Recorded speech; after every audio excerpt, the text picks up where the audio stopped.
Assalamualaikum warahmatullahi wabarakatuh. Selamat pagi, siang, sore, atau malam. Berikut merupakan kampanye praktik baik yang saya lakukan dalam penerapan scaffolding pada Zona of Proximal Development atau ZPD di SMPN 12 Jember.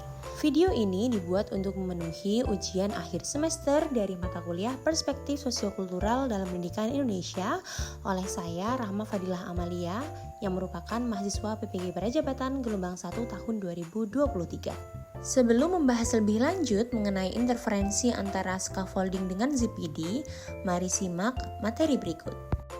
Konsep Zone of Proximal Development merupakan pendekatan yang dikemukakan oleh Lev Vygotsky. Lev Vygotsky adalah tokoh pendidikan yang melihat bagaimana pembelajaran bisa terjadi dipandang dari sisi sosial. Menurutnya, perkembangan kemampuan seseorang dapat dibedakan ke dalam dua tingkat, yaitu tingkat perkembangan aktual dan tingkat perkembangan potensial. Tingkat perkembangan aktual tampak dari kemampuan seseorang untuk menyelesaikan tugas-tugas secara mandiri. Ini disebut sebagai kemampuan instrumental. Sedangkan tingkat perkembangan potensial tampak dari kemampuan seseorang untuk menyelesaikan suatu tugas-tugas dan juga memecahkan masalah ketika di bawah bimbingan orang dewasa atau orang yang lebih ahli seperti rekan sebayanya. Sehingga bimbingan dapat berupa bantuan ataupun scaffolding yang merupakan support kepada seorang anak dari seseorang yang lebih dewasa atau lebih kompeten dengan maksud agar anak mampu untuk mengerjakan ataupun memecahkan permasalahannya lebih dari tingkat perkembangan kognitif aktualnya. Dari dua konsep tersebut bisa ditarik kesimpulan bahwasanya ada hubungan erat antara scaffolding dengan ZPD, yang mana di sepanjang sesi pengajaran, seorang yang lebih terampil seperti seorang guru ataupun teman sebaya yang lebih ahli dapat menyesuaikan jumlah bimbingan sesuai dengan kinerja anak tersebut. Berikut merupakan latar belakang mengapa saya harus menggunakan pendekatan scaffolding pada ZPD peserta didik kelas 7F SMPN 12 Jember. Dalam satu kelas terdapat 32 orang siswa dengan jumlah 16 siswa laki-laki dan 16 siswa perempuan. Mereka berasal dari berbagai macam suku, tapi mayoritas adalah suku Jawa. Dari hasil tes diagnostik kognitif pada materi suhu, kalor, dan juga pemuaian, didapatkan hanya sekitar 44% siswa yang mencapai nilai di atas ketuntasan minimum. Sedangkan yang lainnya masih perlu adanya bimbingan. Adanya kesenjangan antara tingkat kemampuan kognitif ini mengharuskan saya untuk memberikan pendekatan scaffolding pada ZPD peserta didik. Berikut merupakan perwujudan dari pendekatan scaffolding yang saya lakukan. Di antaranya yang pertama adalah pembentukan kelompok belajar secara heterogen yang dibagi atas gender dan juga tingkat kemampuan kognitifnya. Yang kedua adalah asistensi atau bimbingan selama proses pembelajaran. Dan yang ketiga adalah penggunaan contoh kontekstual dalam penyampaian materi. Praktik baik yang saya lakukan, yang pertama dalam melakukan pendekatan scaffolding ini adalah pembentukan kelompok belajar secara heterogen, yang mana kelompok belajar ini mempertimbangkan tingkat kognitif dan juga gender siswa.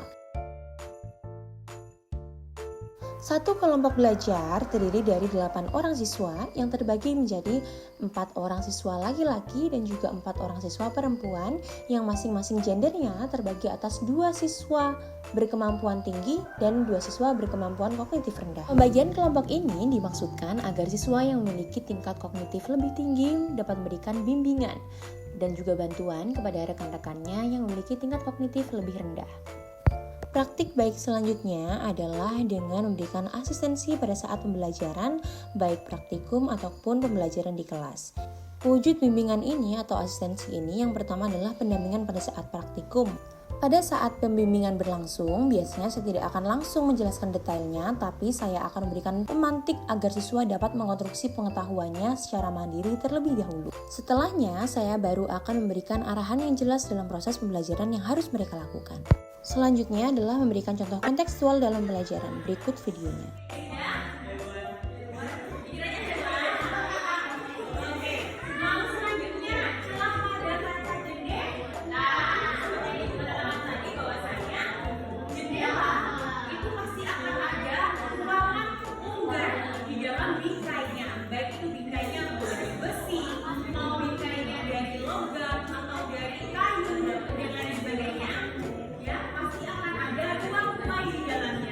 Agar kacanya tidak Berikut merupakan cuplikan dari video singkat pembelajaran yang saya lakukan dengan sebuah pemuaian dan pendekatan scaffolding pada zona ZPD siswa.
Selanjutnya ada pula penerapan praktik baik lainnya yang saya lakukan dalam pendekatan scaffolding pada ZPD siswa, yakni adalah pendampingan dan juga memberikan kesempatan menjawab kepada siswa yang masih harus dibimbing lebih intensif.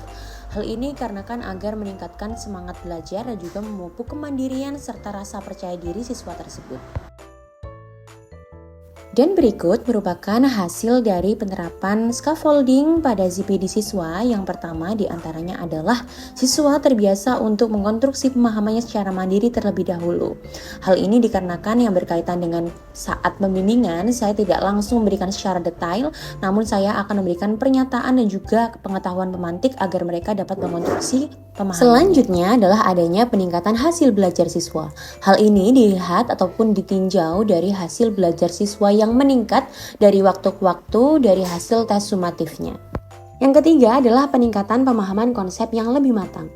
Hal ini dikarenakan peserta didik yang mendapatkan bimbingan dari teman sebayanya ataupun dari gurunya tentunya akan mendapatkan pengetahuan yang lebih matang dan juga lebih paham dibandingkan dengan sebelumnya. Yang keempat adalah meningkatnya rasa percaya diri siswa. Hal ini dikarenakan mereka mendapatkan bimbingan dari teman sebayanya, sehingga mereka mampu lebih leluasa untuk dapat bertanya ataupun untuk dapat mendapatkan penjelasan yang lebih dalam dari teman sebaya ataupun gurunya. Selain itu, dengan diberikannya kesempatan yang lebih besar kepada siswa yang memerlukan bimbingan, dapat menumbuhkan rasa percaya diri siswa karena mereka akan merasakan tidak dibedakan dengan yang lainnya. Selanjutnya adalah memupuk jiwa kolaboratif siswa.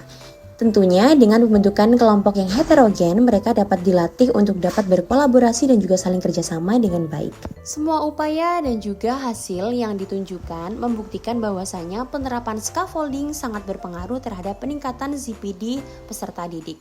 Utamanya pada pengembangan zona aktual yang berdampak pada mereka dapat memecahkan masalah secara mandiri. Usai sudah pemaparan praktik baik yang saya lakukan, semoga dapat diterima dan terima kasih sudah meluangkan waktunya. Wassalamualaikum warahmatullahi wabarakatuh. Selamat pagi, siang, sore, atau malam.